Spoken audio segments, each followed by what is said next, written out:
में आने की है। आज इलेक्शन कमीशन के हुक्म के ऊपर, इलेक्शन कमीशन के फैसले के ऊपर पाकिस्तान तहरीके इंसाफ के इंट्रा पार्टी इलेक्शंस हुए। कल रात तक जहां इलेक्शन होने थे वो भी नामालूम जगह और खुफिया रखी गई। इलेक्शन के पूरे प्रोसेस को खुफिया रखा गया और आज सुबह 100 लाल खाली कुर्सियां लगाकर 1.5 घंटा प्रेस रिलीज रोकी गई। 15 मिनट के अंदर सिलेक्शन हुई और 15 मिनट के बाद एक प्रेस रिलीज दी गई कि फलाना फलाना फलाना अनअपोज्ड। वो भाई अपोज करने की आपने इजाज़त दी? क्या कोई प्रपोजर, क्या कोई सेकेंडर, क्या कोई प्रिजाइडिंग ऑफिसर, क्या कोई वोटर लिस्ट, क्या कोई इलेक्शन ऑफिसर, क्या कोई नॉमिनेशन पेपर्स कहीं किसी ने देखे? अभी आपको याद होगा कि पिछले माह, 1.5 माह पहले पाकिस्तान मुस्लिम लीग नून के भी इंट्रा पार्टी इलेक्शंस हुए थे, जिसमें डिफरेंट ओहदों के ऊपर लोग इलेक्ट हुए थे, मुंतखब हुए थे, इलेक्शन होकर इंतखाब हुआ था और उस पूरे प्रोसेस की कार्रवाई टीवी चैनल्स के ऊपर लाइव दी गई थी, जिसमें आप प्रपोज करते हैं कैंडिडेट को, दूसरा कैंडिडेट सेकंड करता है, फिर आप कोई और अगर इलेक्शन लड़ना चाहता है उसके नॉमिनेशन पेपर एंटर होते हैं, फिर जनरल काउंसिल से पूछा जाता है कि कोई इसको अपोज करता है और उसके बाद उस बंदे का इंतखाब होता है। पाकिस्तान के अंदर manipulated, managed, rigged, dictated, selected election की अगर मिसाल देखनी है तो आज का पाकिस्तान तहरीके इंसाफ का इंट्रा पार्टी इलेक्शन उसकी तस्वीर है। और ये धांधली नहीं हुई इलेक्शन में, ये धांधला हुआ है कि अपने ही जो लोग हैं खैबर पख्तूनख्वा से पाकिस्तान तहरीके इंसाफ के पार्लियामेंटेरियंस, सिंध से पार्लियामेंटेरियंस, पाकिस्तान तहरीके इंसाफ के बानी और वहां के कारकुन सब इस इलेक्शन को मुस्तरद कर रहे हैं। क्या इलेक्शन है, क्या पार्टी इंट्रा पार्टी इलेक्शन है, लेकिन ये सब कुछ उस आइडियोलॉजी के तहत हो रहा है जो आज करप्शन 190 मिलियन करप्शन केस में जेल बैठा हुआ है। ये इलेक्शन नहीं, ये पुतली तमाशा था जिसमें अहलिया बुशरा बीबी, जिसमें बहन साहिबा, जिसमें यहाँ घर के 4-5 और लोग पूरे इलेक्शन को मैनेज करने में, मैनिपुलेट करने में, रिग करने में अपना किरदार अदा कर रहे हैं, इस तरह कंट्रोल करके। इलेक्शन कमीशन को इसका नोटिस लेना चाहिए और पूरे प्रोसेस को पाकिस्तान की आवाम के सामने आना चाहिए। और ये जमात किस मुंह से पाकिस्तान के अंदर साफ और शफाफ इलेक्शन का मुतालबा कर रही है? किस मुंह से? जो अपने इंट्रा पार्टी इलेक्शन को 15 मिनट में इलेक्शन करा के, सफाया करा के, प्रेस रिलीज इशू करके इलेक्शन हो गए, इंतखाब हो गया, लोग मुंतखब हो गए, वो मुतालबा कर रही है कि पाकिस्तान में साफ और शफाफ इलेक्शन हो। आज पाकिस्तान मुस्लिम लीग नून का पहला अल्लाह ताला के फजलो करम से पार्लियामेंट्री बोर्ड का इजलास हो रहा है, जिसकी सदारत कायद मोहम्मद नवाज शरीफ, सदर पाकिस्तान मुस्लिम लीग नून शहबाज शरीफ साहब कर रहे हैं। पूरी कार्रवाई मीडिया को फुटेजेस के साथ दी जा रही है, अपडेट की जा रही है, इंटरव्यूज देने लोग आ रहे हैं, पार्लियामेंट्री बोर्ड उनके इंटरव्यूज कर रहे हैं। उससे पहले डिविजनल कोऑर्डिनेटर्स की कमेटी बनकर हर हलके के अंदर तफसील लेकर तमाम कैंडिडेट्स के इंटरव्यूज की जो स्टेज है वो मुकम्मल कर चुकी है। ये होते हैं इलेक्शंस के लिए प्रोसेसेस, ये होती है शफाफियत, ये होती है पार्टीज के अंदर जमहूरियत। और एक तरफ आज तमाशा किया गया। आपको याद होगा जस्टिस बदियुज़्ज़मान साहब ने क्या कहा था जब उनके अपने रुकन ने, अपने नॉमिनेट किए हुए ने जब इन्वेस्टिगेट किया था, इंक्वायरी की थी, तो उस वक्त भी जो इंट्रा पार्टी इलेक्शन से उन्होंने कहा था इसमें पैसे लगाए गए हैं, इसमें पैसों का लेन देन हुआ है, ये इलेक्शन खरीदा गया है, रिग्ड है इलेक्शन। ये उस वक्त के पार्लियामेंट्री इंट्रा पार्टी इलेक्शंस जो पाकिस्तान तहरीके इंसाफ के थे। और आज 15 मिनट की इंट्रा पार्टी इलेक्शंस, 15 मिनट की बाद एक प्रेस रिलीज के महरूने मिन्नत है। ये तमाशा नहीं हो सकता। और चीफ इलेक्शन कमीशन को जैसे मैंने पहले कहा कि इसका नोटिस लेना चाहिए। ये तमाशा, ये झूठ, ये फरेब, 4 साल अवाम के साथ मुल्क की मईशत को तबाह किया गया, अवाम के रोज़गार को तबाह किया गया, नौजवान से रोटी ली गई, रोज़ी ली गई और इस माशरे को तबाह किया गया। गाली, बदतमीजी। अभी पता क्या होगा, मैं आपको बताती हूँ अभी क्या होगा। मैं आपके कैमरों के सामने बताती हूँ। अभी इलेक्शन कमीशन अगर नोटिस लेगा, और बिल्कुल लेना चाहिए, इस धांधली शुदा इलेक्शन का बिल्कुल नोटिस लेना चाहिए। जब नोटिस लिया जाएगा, अपने अमाल के ऊपर रोशनी नहीं डाली जाएगी, चीफ इलेक्शन कमीशन को गाली दी जाएगी, उसके घर वालों को, बच्चों को, बेटों को धमकी दी जाएगी। ओए चीफ इलेक्शन कमिश्नर, मैं तुम्हें गले से घसीटूंगा, जैसे ओए ज़ेबा जज के नारे लगते थे। आज हम अदालतों में पेश हो रहे हैं ना, मोहम्मद नवाज शरीफ साहब अदालतों से सुरखरू हो रहे हैं, अदालत में पेश होते हैं। किस जज को धमकी दी जाती है? शहबाज शरीफ साहब लाहौर में नैब की एहतसाब की अदालत में आज भी पेश हो रहे हैं। किसको गाली दी जा रही है? कहाँ क्लैशनकोफ और रेंजर्स और पुलिस और 9 मई के वाक़े खुदा ना खास्ता आपके सामने आ रहे हैं? ये जो 9 मई के मास्टरमाइंड है, माइंड सेट है, ये माफिया है, ये माफिया का टोला है। इनको इंट्रा पार्टी इलेक्शन या पाकिस्तान के इलेक्शन से कोई सरोकार नहीं है। ये मुल्क के अंदर सिर्फ इंतशार चाहते हैं, मुल्क के अंदर गुंडागर्दी चाहते हैं, ये मुल्क के अंदर अफरा तफरी चाहते हैं। ये जो नारे लगा रहे हैं ना, लेवल प्लेइंग फील्ड, अमाल और करतूतें ऐसी हों और फिर कहते हैं लेवल प्लेइंग फील्ड, फिर कहते हैं साफ़ और शफाफ इलेक्शन। अगर इसके ऊपर नोटिस हो, तो अगर पाबंदी लगे इमरान खान साहब पे कि जब तक आप इंट्रा पार्टी इलेक्शंस को शफाफ नहीं कराते, तो इसके ज़िम्मेदार कौन होगा? इसका ज़िम्मेदार इमरान खान होगा। उसको अपने अमालों के ऊपर, अगर 9 मई के अंदर लोगों से जवाब मांगा जा रहा है, तो इसका ज़िम्मेदार इमरान खान है। अगर साइफर के अंदर लोगों से जवाब मांगा जा रहा है, इसका ज़िम्मेदार इमरान खान है। अगर मुल्क के अंदर बेरोज़गारी, मुल्क की तबाही, मईशत की तबाही, रोज़गार की तबाही का जवाब मांगा जा रहा है, इसका ज़िम्मेदार इमरान खान है। 190 मिलियन पाउंड लफाफा बंद, कैबिनेट के अंदर लफाफा लहराया गया कि इसकी इजाज़त दे दी गई है कि सुप्रीम कोर्ट में ट्रांसफ़र हो जाए। किसी काबीना के मेंबर को कुछ नहीं पता। 5 कैरेट की अंगूठियाँ आ रही हैं, 3 की वापस जा रही हैं, 2 की इधर जा रही हैं, 4 की इधर जा रही हैं। अल-कादिर ट्रस्ट बन रहा है, असासों के अंदर इजाफा हो रहा है, प्रॉपर्टीज़ बढ़ रही हैं, कोई जवाब नहीं। जवाब मांगो तो लेवल प्लेइंग फील्ड नहीं है। हमने 7 साल जवाब दिया है, रोज़ाना की बुनियाद पर दिया है। नैब की अदालत को शफाफ नहीं कराते, तो इसके ज़िम्मेदार कौन होगा? इसका ज़िम्मेदार इमरान खान होगा। उसको अपने अमालों के ऊपर, अगर 9 मई के अंदर लोगों से जवाब मांगा जा रहा है, तो इसका ज़िम्मेदार इमरान खान है। अगर साइफर के अंदर लोगों से जवाब मांगा जा रहा है, इसका ज़िम्मेदार इमरान खान है।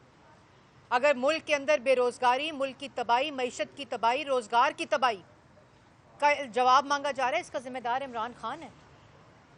190 मिलियन पाउंड लफाफा बंद, कैबिनेट के अंदर लफाफा लहराया गया कि इसकी इजाज़त दे दी गई है कि सुप्रीम कोर्ट में ट्रांसफ़र हो जाए। किसी काबीना के मेंबर को कुछ नहीं पता। 5 कैरेट की अंगूठियाँ आ रही हैं, 3 की वापस जा रही हैं, 2 की इधर जा रही हैं, 4 की इधर जा रही हैं। अल-कादिर ट्रस्ट बन रहा है, असासों के अंदर इजाफा हो रहा है, प्रॉपर्टीज़ बढ़ रही हैं, कोई जवाब नहीं। जवाब मांगो तो लेवल प्लेइंग फील्ड नहीं है।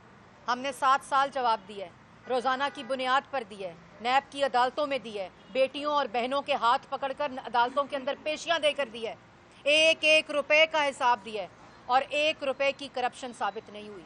कोई 190 मिलियन पाउंड जैसा केस साबित हुआ? कोई किकबैक, कोई कमीशन, कोई करप्शन का केस साबित हुआ? और जिसका तमाशा बनाया गया अपने बेटे की कंपनी से तनख्वाह ना लेने का, वो भी फारग। तो ये जो इंट्रा पार्टी इलेक्शन है, इससे आप पार्टी के अंदर 4-5 लोगों को बेवकूफ़ बना सकते हैं, इलेक्शन कमीशन को और पाकिस्तान की आवाम को बेवकूफ़ नहीं बनाया जा सकता। आपकी असलियत भी जानती है, आपके अमाल भी जानती है, और ये जो जेल में बैठकर पुतली तमाशाबार किया जा रहा है पार्टी के साथ, कभी बहन को भेज दो मैनेज करे, कभी अहलिया को भेज दो मैनेज करे, तो वो कारकुन पाकिस्तान तहरीक इंसाफ के, और जब 9 मई का वाक़या हो जाए तो मुझे नहीं पता, मेरे कारकुनों ने हमला किया था, अल्लाह माफ़ी दे, शोधा के जो यादगारें हैं उनको जला दो, रेंजर्स की गाड़ियां जला दो, एम्बुलेंस जला दो, स्कूल जला दो, हस्पताल जला दो, मस्जिदें जला दो, और कहो मुझे तो नहीं पता था मेरे कारकुनों ने ये सारा काम किया है, मुझे क्या पता था। आप कहेंगे जी मुझे क्या पता था, वो गौहर साहब ने इलेक्शन करा लिया, मैं तो जेल में था। तो ये जो इलेक्शन है, इसी तरह ये बिल्कुल उसी का तसलसल है 2018 का, जब आरटीएस बैठा, आज पीटीआई का आरटीएस बैठ गया है। इलेक्शन कराने की आदत ही नहीं है, इलेक्शन कराने की नीयत ही नहीं है, क्योंकि डर किस बात का। लड़ने दें कारकुनों को इलेक्शन, जो लड़ना चाहता है इलेक्शन लड़े, ना मीडिया वहाँ, ना टीवी वहाँ, ना वीडियो वहाँ, सिर्फ एक प्रेस रिलीज मीडिया को दी जाती है, चला दें कि इंतखाबात हो गए हैं। जैसे आपको याद होगा 2018 में 9-9 घंटे शहरों के रिजल्ट्स को रोका गया, फिर एक प्रेस रिलीज आती थी कि फलाना जीत गया, फलाना कामयाब हो गया, फलाना मुंतखब हो गया। यही सिलसिला और तसलसल आज के पाकिस्तान तहरीक इंसाफ के इंट्रा पार्टी इलेक्शंस के साथ हुआ है। इस जमात की जो लीडरशिप है, जो क़यादत है, इसीलिए इनके साथ लोग खड़े नहीं होते, इसीलिए इस पार्टी तितर बितर हो गई है, इसीलिए आज खड़े होने वाला, प्रेस कॉन्फ्रेंस करने वाला अपने लीडर की हक में एक पार्टी का रहनुमा नहीं है। कोई जवाब नहीं देता 190 मिलियन का कि मेरी क़यादत ने करप्शन नहीं की, क्योंकि करप्शन हुई है। आपको याद होगा जब हमारी क़यादत पे झूठे इल्ज़ामात लगे और झूठे केसेस लगे, ये सब लोग खड़े होकर, इनके पीछे नैब, इनके पीछे एंटी करप्शन वाले, इनके पीछे FIA वाले, वो कभी राना सनाउल्लाह पे हेरोइन डाल दो, ANF वाले, सब पीछे लगे हुए थे, लेकिन कायद के साथ खड़े थे, नवाज शरीफ के साथ खड़े थे, क़यादत के साथ खड़े थे, जमात के साथ खड़े थे, क्योंकि पता था कि ये सब झूठ है, ये सब फरेब है। आज किधर हैं लोग? कोई ट्वीट कर रहा है लंदन से, कोई ट्वीट कर रहा है अमेरिका से, कोई ट्वीट कर रहा है पता नहीं कहाँ से, कोई शक्ल नहीं है। वो मैं कल देख रही थी टीवी के ऊपर कि पाकिस्तान तहरीक इंसाफ के तर्जुमान, नाम कोई नहीं, कौन करप्शन को सपोर्ट करेगा, कौन उसकी। आज नवाज शरीफ वतन वापस आया है, 5 साल जुल्म किया गया लोगों के साथ, घर वालों के साथ, बच्चों के साथ, बेटियों के साथ, बहनों को जेलों में घसीटा गया, मरियम नवाज को बाप के सामने अरेस्ट किया गया। कोई एक बंदा पार्टी छोड़ के गया हो, आप नाम बता दें, आप सब यहाँ खड़े हैं। कोई एक जमात को छोड़ कर गया हो, क्योंकि दिल के अंदर ये यकीन था, ईमान की हद तक यकीन था कि किसी किस्म की कोई करप्शन नहीं हुई, सिर्फ अवाम की खिदमत हुई है, नेक नियति के साथ हुई है, और अमानत समझकर अवाम का पैसा खर्च किया गया। आज हम सुर्खरू हैं, ये इस तरह की हरकतें करें, इंट्रा पार्टी इलेक्शन के अंदर धांधले करें, फिर रोएं, फिर चीखें, फिर पिटें कि हमें लेवल प्लेइंग फील्ड नहीं मिल रही। ये तमाशा है, बहुत मजाक हो गया। पाकिस्तान की आवाम भी जानती है, ये आज का नौजवान भी जानता है, पाकिस्तान के लोग भी जानते हैं कि ये फ्रॉड थे, ये माफिया था, ये वो माइंडसेट था जो मुल्क के अंदर सिर्फ तबाही चाहता था। ये कोई जमात, पॉलिटिकल कोई सियासी जमात इस तरह की हरकतें नहीं करती जो ये हरकतें करते हैं। कोई सियासी जमात पाकिस्तान के इंटरेस्ट के ख़िलाफ़ काम नहीं करती। कोई सियासी जमात जहाँ मुल्क को नुकसान हो रहा हो, कोई सियासी जमात पाकिस्तान की ये कर ही नहीं सकती। 3 दफ़ा मुंतखब वज़ीर आज़म नवाज शरीफ को जब अपने बेटे की कंपनी से तनख्वाह ना लेने के ऊपर हटाया गया, कोई रेंजर की गाड़ी जली, कोई पुलिस की गाड़ी, कोई हस्पताल, कोई स्कूल, कोई अल्लाह माफ़ी दे, तौबा इस्तग़फ़ार। वो नवाज शरीफ साहब ने कहा था कि हम 28 मई वाले हैं, हम 9 मई वाले नहीं हैं, हम ये मुल्क बनाने वाले हैं, हम इस मुल्क के अंदर तरक्की लाने वाले हैं, इस मुल्क के अंदर CPEC लाने वाले हैं, इस मुल्क को, पूरी दुनिया को पाकिस्तान का दोस्त बनाने वाले हैं। यही फ़र्क है इन 2 जमातों में, और ये फ़र्क जो है वो पाकिस्तान की आवाम जान चुकी है। लेवल प्लेइंग फील्ड की बात करते हैं, अपनी पार्टी में तो लेवल प्लेइंग है नहीं, लेकिन एक एप्लीकेशन दी गई थी सुप्रीम कोर्ट में 7 सफ़ों की। अभी सुप्रीम कोर्ट का ऐलानिया आया है, तो 7 में 77 सफ़े थे और उसके ऊपर किसी का नाम ही नहीं है, और सुप्रीम कोर्ट ने इसके ऊपर कहा कि ये बेनामी का खाता में किसने लिखा है। मैंने तो आपको बताया, वो बेनामी पार्टी भी बेनामी हो गई आज, और वो जो तर्जुमानी है उस पार्टी की वो भी बेनामी हो गई है, इलेक्शन भी बेनामी हो गया है, सिलेक्शन में एक नाम आ गया है कि जी पार्टी चेयरमैन हो गए हैं ये। तो ये बेनामियों की पार्टी है, ये एक टोला था जो मुल्क के ऊपर मुसल्लत किया गया था। और फॉरेन फंडिंग तो भूला नहीं है आप लोगों को ना, अभी इलेक्शन कमीशन का फैसला आया हुआ है, ये वो फॉरेन फंडिंग थी जिसके ज़रिए पाकिस्तान के अंदर ये तबाही मचानी थी। ये तमाम वो फॉरेन मिसक्रिएंट्स थे, ये फॉरेन फंडिंग के ज़रिए मुल्क के अंदर ये सारी, आज किधर हैं वो लोग? यहाँ प्रेस कॉन्फ्रेंसें करते थे, ग्राफ्स बना बना के लोगों के ऊपर लोगों की पगड़ियाँ उछालते थे, प्रेजेंटेशंस दिखाते थे। किधर हैं? बैठे ना आए इधर मेरे साथ आके बैठ के प्रेस कॉन्फ्रेंस करें। हम तो बैठे हुए हैं, कम से कम हमारे खिलाफ तो चलो बाहर से बात कर रहे हैं, अपने लीडर को डिफेंड करने तो आए।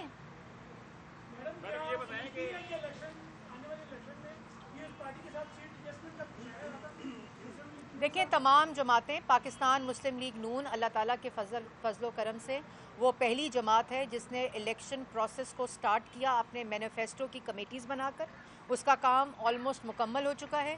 इसी तरह पार्लियामेंट्री बोर्ड्स बनाकर, जिसका आज पहला इजलास हो रहा है, तमाम जमातें अपने अपने मंशूर के तहत फील्ड में जाएंगी, इलेक्शन लड़ेंगी और उसके बाद जो भी नतीजा पाकिस्तान की आवाम जिसको वोट देगी, और वोट अब सिर्फ पाकिस्तान की आवाम उनको देगी जिन्होंने मुल्क के अंदर हमेशा, जब पाकिस्तान की आवाम ने उनको मुंतखब किया तो मुल्क को तरक्की दी, आवाम को रोज़गार दिया, महंगाई कम दी, मुल्क को तरक्की दी। 6.1%, 6.1% पर अगर मुल्क की तारीख में तरक्की गई तो वो नवाज़ शरीफ के दौर में गई।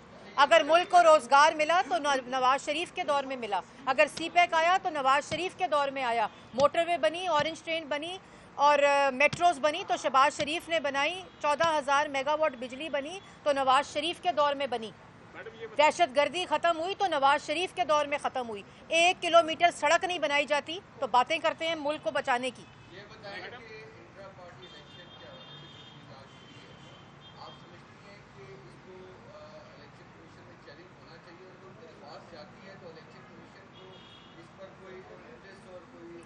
देखें, ये मजाक हुआ है, ये सिलेक्शन हुई है, ये धांधली नहीं हुई, ये मैनिपुलेट किया गया है इमरान खान के हुक्म के ऊपर, ये रिग किया गया है और ये डिक्टेट किया गया है इलेक्शन।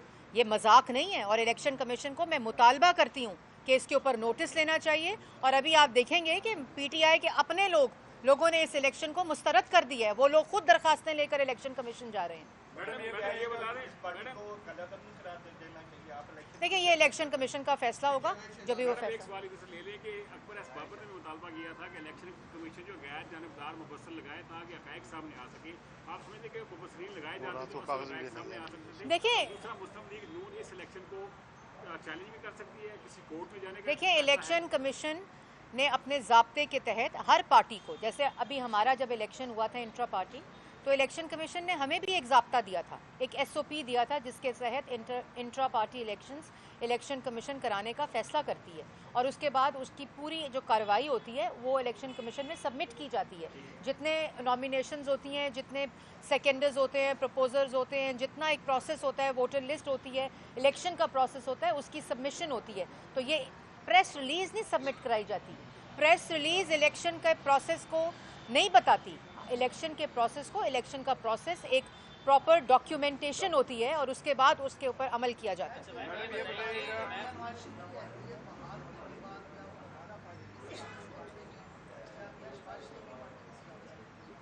देखिए, मियां नवाज शरीफ साहब अभी भी पार्टी की सदारत संभाल रहे हैं, इस वक्त पार्लियामेंट्री बोर्ड की सदारत कर रहे हैं अल्लाह ताला के फजलो करम से। क्योंकि जो मजाक पाकिस्तान के अंदर इंसाफ और अदल के साथ, नवाज शरीफ के साथ और एक मुंतखब वज़ीर आज़म के साथ हुआ, उसकी मिसाल नहीं मिलती।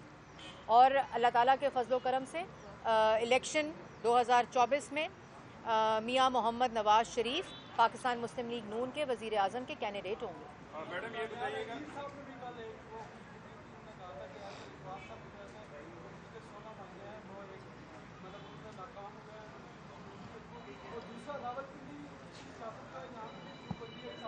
देखें, एहसन इकबाल साहब पार्टी के सेक्रेटरी जनरल हैं। एहसन इकबाल साहब पाकिस्तान मुस्लिम लीग नून का असासा हैं। पाकिस्तान मुस्लिम लीग नून के कायद मोहम्मद नवाज शरीफ के बहुत ही दरीना और पुराने साथी हैं।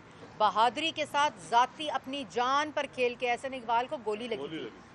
एहसन ये आसान काम नहीं है। अभी भी एहसन इकबाल साहब जेल गए थे झूठे मुकदमे के ऊपर, और एहसन इकबाल साहब ने अल्लाह ताला के फजलो करम से प्लानिंग डिवीज़न में जब जब उनको जिम्मेदारी दी गई है, सीपैक में जिम्मेदारी दी गई है, मंसूबों में जिम्मेदारी दी गई है, हमेशा बहुत ही उम्दा तरीके से उसको संभाला है। पाकिस्तान मुस्लिम लीग नून उनकी सलाहियतों की, उनकी वफादारी की और हर तरह से उनके साथ खड़ी है। और दूसरी बात यह है कि जो महंगाई पाकिस्तान के अंदर बरपा हुई है वो सिर्फ 2018 से 2022 तक जो टोला माफिया और माइंडसेट मुसल्लत किया गया था, ये उनकी वजह से। रावलपिंडी के तमाम लोग मेरे साथ इस वक्त बैठे हैं। हनीफ अब्बासी साहब इस वक्त लाहौर में, मैं इससे पहले कि आप लोग उसके बारे में किसी किस्म की कोई प्रेस रिलीज़ दे दें, तो वो इस वक्त 180H मॉडल टाउन के अंदर मौजूद है। और अभी नजमा हमीद साहिबा मरहूमा की जो मेरी खाला हैं, उनकी आज बरसी थी, उसके ऊपर ये सब लोग यहाँ तशरीफ़ लाए हुए थे। मैडम ये बताइएगा कि बिलावल भुट्टो जरदारी मुसलसल अपनी तकारीर में कह रहे हैं कि वो मियां नवाज शरीफ को चौथी बार वज़ीर आज़म बनने का मंसूबा नाकाम बना देंगे। एक तो इस पर कमेंट कीजिएगा। दूसरा, जो मुस्लिम लीग नून के अंदर इस वक्त जो कैंडिडेट्स के हवाले से इंटरव्यूज़ का सिलसिला जारी है, क्या मुस्लिम लीग नून पुराने ही कैंडिडेट्स पे इन्हिसार करेगी या कोई नए चेहरे भी सामने आएंगे? सबसे पहले तो जो आपका पहला सवाल था, पाकिस्तान की अवाम मोहम्मद नवाज शरीफ को चौथी दफ़ा वज़ीर आज़म बनाने का मंसूबा बना चुकी है अल्लाह ताला के फजलो करम से। पाकिस्तान की अवाम नवाज शरीफ को चौथी दफ़ा वज़ीर आज़म बनाने का मंसूबा इसलिए बना चुकी है क्योंकि वो वापस 2013 से 17 तक की तरक्की चाहते हैं। मुल्क के अंदर 6.1% से ज़्यादा तरक्की चाहते हैं। मुल्क के अंदर 3.3% से कम महंगाई चाहते हैं, रोज़गार चाहते हैं, सीपैक को दोबारा से बहाल चाहते हैं। इसलिए लोड शेडिंग जो हो रही है आजकल, उसको दोबारा से ख़त्म होने देना चाहते हैं। इसलिए मंसूबा चौथी दफ़ा वज़ीर आज़म बनाने का पाकिस्तान की अवाम बना चुकी है और यही तसलसल है, यही जमहूरियत की रूह है। अच्छा मैम, एक सवाल ये है कि बताइएगा, क्योंकि पिछले जो पीटीआई के पूरे 4 साल थे, अवाम काफ़ी इससे मायूस रही है, 1.5 साल के लिए हुकूमतें भी लगाई हैं। और आप बताइए कि क्योंकि महंगाई की शरह में दिन ब दिन इजाफा होता है, क्या आप क्या समझते हैं कि इलेक्शन करीब आ रही है, अवाम के पास आप क्या बयानियाँ लेकर देंगे और अवाम क्यों मुस्लिम लीग नून को 4.5 साल का डाला हुआ गंद 16 माह में साफ नहीं होता। 16 माह में मुल्क को डिफ़ॉल्ट होने से शहबाज शरीफ ने बचाया। 16 माह में मुल्क की तारीख का सबसे बड़ा सैलाब आया, उसके बावजूद एग्रीकल्चर की प्रोडक्शन बम्पर क्रॉप में हुई, शहबाज शरीफ साहब ने की। 16 माह के अंदर मुल्क की मईशत को इस्तेहकाम दिया। 16 माह के अंदर जो बिजली के मंसूबे मेंटेनेंस पे बंद पड़े थे उसको दोबारा चलाए, और मुल्क को जो ये डिफ़ॉल्ट कर गए थे अपनी तरफ से अपने इक़्तिदार बचाने के लिए, उसको शहबाज शरीफ ने और फिर डिफ़ॉल्ट होने से बचाया। और फिर महंगाई के बावजूद पाकिस्तान की तारीख़ में अगर उन लोगों के लिए जिनका ख़र्चा करना मुश्किल था, रमज़ान के अंदर मुफ्त आटा तकसीम किया पूरे पाकिस्तान के अंदर, ये 16 माह की। और इसके अलावा जो ख़ारजा महाज है जिसमें आपके साथ आपके दोस्त ममालिक खुश नहीं थे, आपके दोस्त ममालिक आपसे हाथ मिलाने को राज़ी नहीं थे। ये 4 साल जो इमरान खान साहब मुल्क के ऊपर मुसल्लत रहे थे, वो पूरी ख़ारजा पॉलिसी जहाँ जहाँ वो ख़ुद जा सके, जिन जिन को उन्होंने ख़ुद बुलाया, फ़ंड रेजिंग हो चाहे वो सैलाब की। आपको याद होगा कि जिस वक्त स्विट्ज़रलैंड में UN की कॉन्फ्रेंस में हुआ, ये कामयाब ख़ारजा पॉलिसी शहबाज शरीफ साहब का सबूत थी। फिर Saudi Arabia, UAE, middle east, America, UK, Turkey, जितने लोग ममालिक हैं, उन सब को दोबारा अपनी ख़ारजा पॉलिसी को बहाल किया। ये शहबाज शरीफ साहब की 16 माह की कारकर्दगी है और अपनी सियासत को दाव पर लगाकर मुल्क को बचाया और मुल्क को डिफ़ॉल्ट होने से बचाया। मैडम, सुप्रीम कोर्ट के हुक्म के बावजूद इलेक्शन कमीशन में इलेक्शन के इल्तिवा के हवाले से 3 दरखास्तें आ चुकी हैं, ये किसके कहने पर हो रही हैं और क्या आप लोग इसकी मुखालफत? देखिए, हमें 8 फरवरी को, जैसे मैंने आपको पहले कहा, मुस्लिम लीग नून 8 फरवरी को इलेक्शन लड़ने के लिए तैयार है। हमारी मंशूर कमेटी ने अपना काम मुकम्मल कर लिया है। हमारे पार्लियामेंट्री बोर्ड्स ने आज अपना काम शुरू कर दिया है। आज सियालकोट का पहला सरगोदा का पहला पार्लियामेंट्री बोर्ड अपने फ़ैसले करेगा। इसलिए ये सवाल हमसे नहीं, ये सवाल जो सड़कों पे रो रहे हैं, पीट रहे हैं, चीख रहे हैं, उन जमातों से पूछना चाहिए कि इलेक्शन की तैयारी करें, रोएं मत और इलेक्शन लड़ें।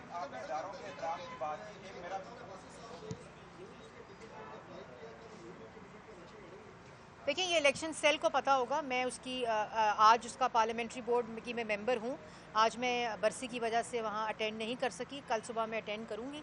तो वो जो रिकॉर्ड है वो तमाम पार्लियामेंट्री बोर्ड के पास आएगा कि किसने अप्लाई किया है, किन सीट से और किसने नहीं किया। अच्छा मैडम, दारों के काम की आपने बात की तो आपके दारों के बारे में मैंने कब बात की अदालत से जारी हुई, उसी दिन आप इंसाफ अदालत में दिया नवाज शरीफ के सरबराह वहाँ पे कि आपने जमानत दी नहीं। आप ये बताइए आपने जमानत करा ली या बगैर जमानत दी?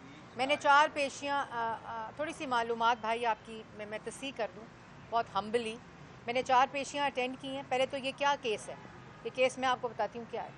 ये केस ये है कि जब मौसूफ लॉन्ग मार्च लेकर आ रहे थे कि मैं इस्लामाबाद को जला दूँगा, गिरा दूँगा, मार दूँगा, गोलियाँ मार दूँगा, क्योंकि मुझसे करप्शन का जवाब ना पूछे। उस लॉन्ग मार्च के ज़रिए वक्त किसी के कान में कहा कि इस्लामिक टच देना है और इस्लाम को, मज़हब को सियासत के लिए इस्तेमाल किया। जावेद लतीफ़ साहब ने एक प्रेस टॉक की कि ये कंसर्निंग बात है। और वो जो आपको याद होगा कि वो जिसको जब इमरान खान साहब को ड्रामा गोली लगी, जो टांग में लगी, वो कहीं और चली गई, फिर वो कहीं और चली गई, फिर उसके छरे निकले, फिर छरे के छरे कहीं और चले गए। ये उस वक़्त एक प्रेस टॉक की थी। मैं उस वक़्त मिनिस्टर थी, पंजाब में इनकी हुकूमत थी जो ख़ुद सियासी दहशतगर्द थे। उन्होंने मेरे ऊपर दहशतगर्दी का पर्चा कर दिया कि मैंने सहूलतकारी की। उसके ऊपर मैंने 4 पेशियाँ अटेंड की थी। इस पेशी पे मैं नहीं जा सकी क्योंकि मैं शहबाज शरीफ साहब के साथ नहीं थी, मैं सियालकोट में थी और मेरे वकील ने वहाँ बात भी की थी। लेकिन इंशाल्लाह हफ्ते को मैं अदालत पेश होंगी। अदालतों का एहतराम जो पाकिस्तान मुस्लिम लीग नून ने और पाकिस्तान मुस्लिम लीग नून की क़यादत ने झूठे केसेस के बुनियाद पर, जो झूठे केसेस थे और सबको पता था, जो फैसले सुना रहे थे उनको भी पता था ये झूठे केसेस हैं, जो फैसले बना रहे थे उनको भी पता था ये झूठे केसेस हैं, उसके बावजूद 150 से ज़्यादा पेशियां नैब की अदालत में नवाज शरीफ ने भुगती थी। सुप्रीम कोर्ट हो, हाई कोर्ट हो, एहतसाब कोर्ट हो, कौन सी कोर्ट नहीं है जिसमें हमने पेशी नहीं भुगती। अल्लाह ताला के फजलो करम से हमने एहतराम भी किया और एहतराम किया तो आज उन्हीं अदालतों से सुरखरू हो रहे हैं।